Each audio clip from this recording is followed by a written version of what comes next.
Welcome to Toffee TV. It is the instant match reaction.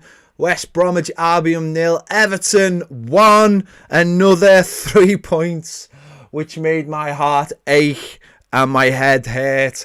And Everton have won another game by a single goal, by making us feel all absolutely terrible for pretty much a whole game, but leaving us on the edge of our seat once again, to have an injury time goal disallowed because of VAR, thankfully. But a win is a win, and Everton are on 46 points. As I sit here right now, this moment, we are in the top four. Whether that is the case in 2 hours, I don't know, but that doesn't really matter. The matters is we got the points are on the board, and Everton have, faced their banana skin, which we faced before, and we've won the game. It wasn't pretty. It wasn't spectacular. To be honest, it was a bit crap, wasn't it? A little bit like Monday night. But listen, if you'd said to me 6 points out of 6, I would have took them, and I wouldn't have even considered what the performance was going to be like. I would not even consider what the performance was like. So it's another clean sheet.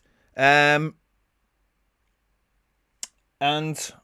we've got the 3 points. And as I said, the table is looking really, really nice as we sit here now. The team, we talked about the team before the game. Me and Baz were on the live talking about the game, talking about the team. It just didn't really function very well, did it? The game they started brightly like we thought they would. But once it settled down, the game was there for the taking. It was there for us to just grab hold of it and take it. And with Iwobi playing and Bernard playing, and to be honest, I didn't think Bernard was that bad. Iwobi was horrendous. He was absolutely horrendous again. He's the most infuriating player because he can do so many things, but he can't put a simple ball into the box. The game was there to be grabbed, and we couldn't. And it wasn't until Alan came on, who I thought was just fantastic, absolutely fantastic, and Gylfi, that we grabbed hold of the game. Alan grabbed the game by the scruff of the neck and changed it. Let's be honest, he absolutely changed it.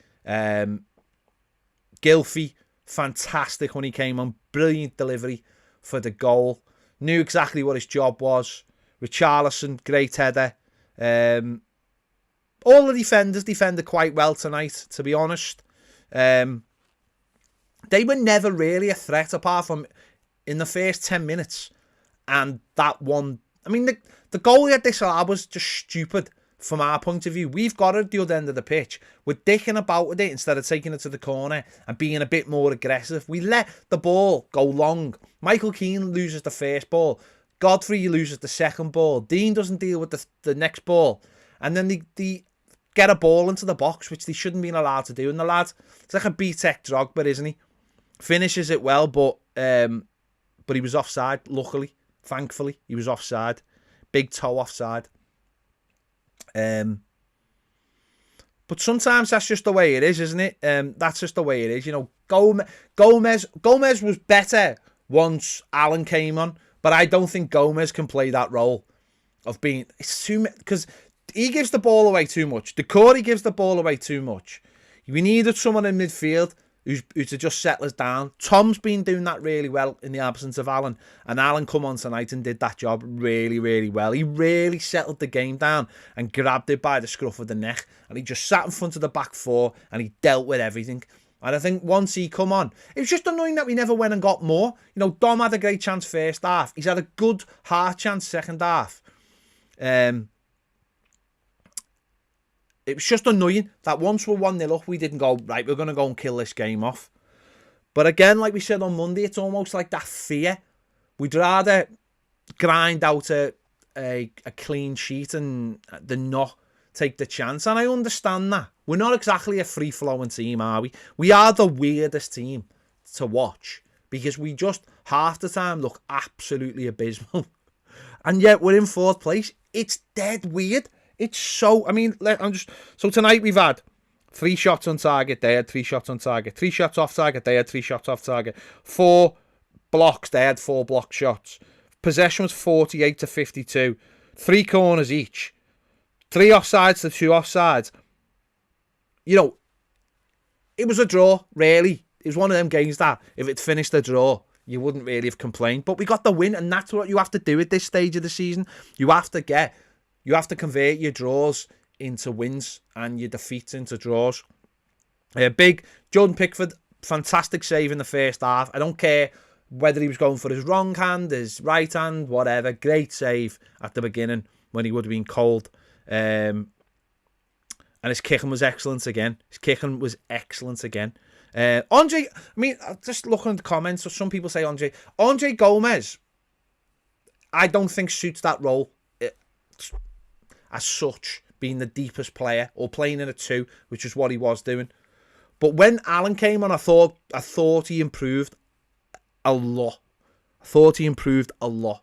And the team was what it was tonight because of people missing. But you can understand why Iwobi doesn't play more, because he gets a chance. And I know it's difficult because sometimes you need 3 or 4 games in a row to find your feet. But tonight, you've got to be able to grab the chance, and he didn't. I thought Bernard was a little bit better. His final ball's not great, but he's a little bit more busy than I think Iwobi is. Iwobi only really comes into the game when the ball comes to him. Listen, know what, right? I'm seeing a few people criticising Dom in the comments. Dom didn't have his greatest game tonight. They had a really good chance in the first half that he should have scored. But you know what? Still works hard. Still holds the ball up well. And not every night is going to be his night. The thing that what really annoys me is we never have 2 centre forwards at the same time doing well or scoring goals. It seems to be one or the other. So Richarlison's form's gone through the roof and Dom's not scoring as many goals. So it's so annoying. It's so annoying that we can't get them both. Maybe we will. Maybe we'll get a game where we just smash somebody 5-0 because we scored 2 early goals. I reckon if we got a game where we scored early and then got a second one really quick, I reckon we'd end up destroying someone 4 or 5-0, no problem at all. But defensively, as I said, apart from the first maybe 10 minutes, we were fine. Apart from that last minute chance, which, listen, the lad's offside. The linesman seen he was offside. He didn't even need VAR. The linesman knew he was offside. Looks a decent player, him though. I'll give him that. He looks a decent player, him. He, if they go down, reminds me a little bit of Rondon when Rondon played for West Brom. But the defence has been pretty solid. Midfield first half terrible, as I said, until Alan came on and shored it up. So we got the 3 points. It says, I'm just going to look here. Yeah. See, there, look at that. See that? Top four. Focus, man, focus. Yeah, you can see it says top 4. If I pull it back, yeah, it's definitely top 4. Yeah. I mean, we won't stay top 4, obviously, because if Chelsea draw, they'll go above us. So, and if Liverpool win, they'll go above us. So, but we still want to draw, don't we? The point being, we've got 46 points. And we've got Chelsea now on Monday. And it's a big game.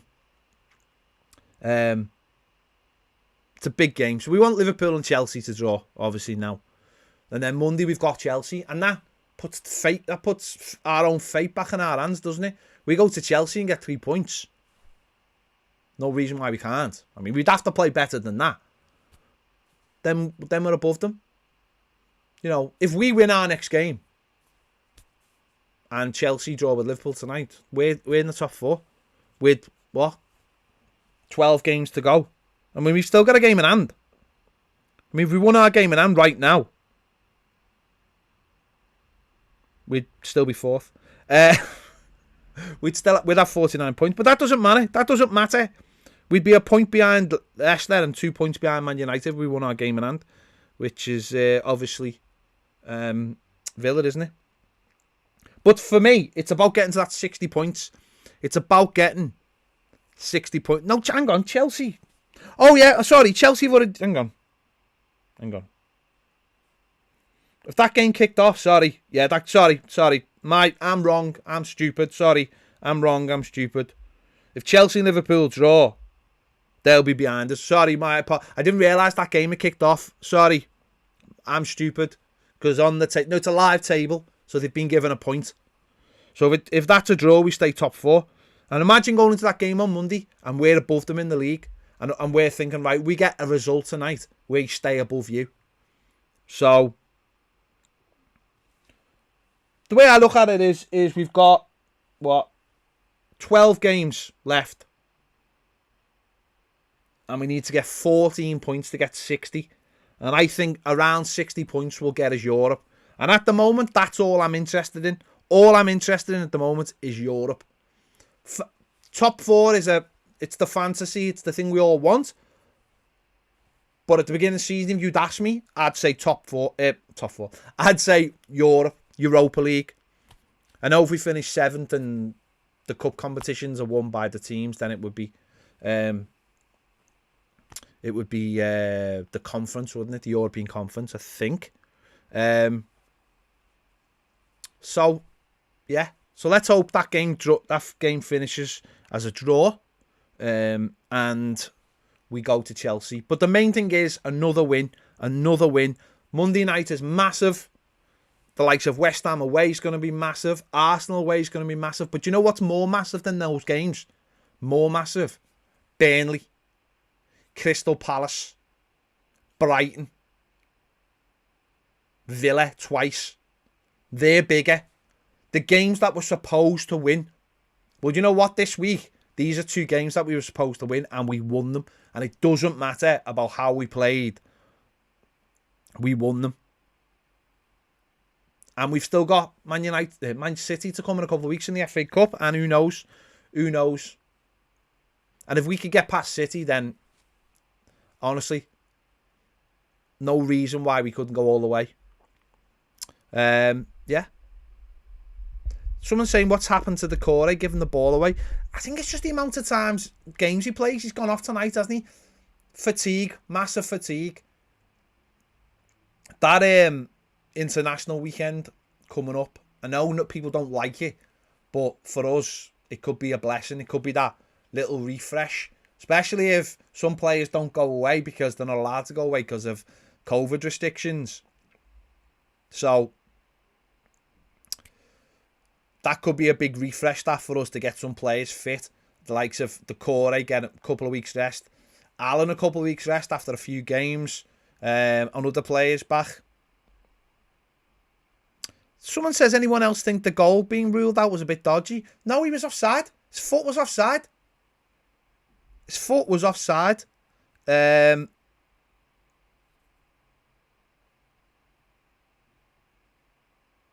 Okay. But there you go. It's another game. Hopefully we'll have Tom Davis back, James Rodriguez, Seamus Coleman back in the squad. Hopefully, I'm not saying they will be. I'd like to think maybe a couple of them were. For Monday. And hopefully what we want now is to go in these games with as many of our best players as possible. The worst thing would be is to have really important games and not have our best team, because we are one of those teams that really needs the best team to beat good sides. So that's what we need. It's not a bit harsh to say international players. What would you'd like Richarlison to go to Brazil and then be quarantined for 10 days after it, so he misses the games after, the next game after? Is that what you want? Is that harsh? Honest to God, I couldn't care less about international. There shouldn't even be internationals here anyway. Shouldn't be internationals anywhere. We've got a worldwide pandemic. We're coming to the end of the season. There's a bottleneck of games and players are flying all over the world when there's different various forms of mutations, and there's a Brazil mutation, there's a South African mutation, there's a UK mutation. So you want players to fly all around the world? Don't be silly. There you go. There you go. I think that I don't think I can really add anything to this. We didn't play well. We got 3 points. We won a game that normally we mess up in. You know, Everton, aren't we, and all that. You know, here comes Everton time. We won it. And we should have won it because they are dire. Like, I'd be gutted if we hadn't won that game because they were terrible. So, no, see, Johnny, is that Johnny? Jenny? No, that's nonsense. Why would we, like, that doesn't make any sense. If you don't want players, no, European football is next season. Players flying to go and play for their national teams, that's not got anything to do with Everton. Then why would you want that? Why would you want our players flying all over the world to play in games that don't mean anything to Everton, and they would be stuck in quarantine for 10 days? Why would anybody want that? Why would anyone in the world want that? No one should surely want that. Nobody. It's pointless. West Brom did not play well. Don't talk nonsense. West Brom were rubbish. Don't talk nonsense. Absolute rubbish they are. They were absolutely horrendous. They were good. Behave yourself. There you go. Listen, we've got 3 points. Everton, is it entertaining, or does it just make your heart beat really fast? I think it's the second one. We need to, if anything, we need to start winning games more comfortably. Someone keeps on saying the difference between 4th and 5th is Richarlison's resurgence. Great. That's good. But Richarlison shouldn't have had a resurgence. Should have been like that all season. Jenny, there's no issues. There's no issues. I'm not, there's no issues. I just don't want my players. And listen, this isn't a club v country thing, by the way. This is a common sense thing. Players should not be flying all over the world when there's a global pandemic. They just shouldn't be. They just shouldn't be. Liverpool's second leg of their Europa League, Champions League game is getting played in Bucharest, I think. The first leg was in Hungary, you know, because Germany are not allowing teams into the country. So, calm down, dark hearts. There you go. There you go. I'm going to be done. I'm going to be doing my player ratings in about 5 minutes in another video. So make sure you watch that. Make sure to check out Baz's videos as well. If you're on Patreon, make sure to check out Ned's video as well. His his reactions, his fan reactions, which are good. So make sure you check that. People have asked for fan reactions. If you go on Patreon, that's where the fan reactions are. It's not quite Arsenal Fan TV, but they're there. Thank you. Who is that? Someone just said, hi Paxers, congratulations on 49k. Listen, we're going for the big 50k. Not bothered about 49k. It's the big 50k, but thank you. A win is a win. You can all go and enjoy your weekend now. No matter what happens, you can all go and enjoy. I can enjoy one division now with a big smile on my face, knowing that Everton have won. And we haven't got a game till Monday. So make sure to check out the player ratings. Make sure to check out Baz's videos. We'll be live tomorrow. We're actually in work tomorrow, which is really annoying. But we're in work tomorrow. So make sure if you're on Patreon and you want to watch that live, we'll be live tomorrow. So make sure you check that out. Yeah. Thanks for watching. Thank you for all your comments. To keep me occupied and keep me giving me something to talk about. Beat Big Sam as well. Beat Big Sam, and he had a goal this lad in the last minute. Does it get any better than that? Enjoy your weekend. Check out my play ratings in a minute. See ya later.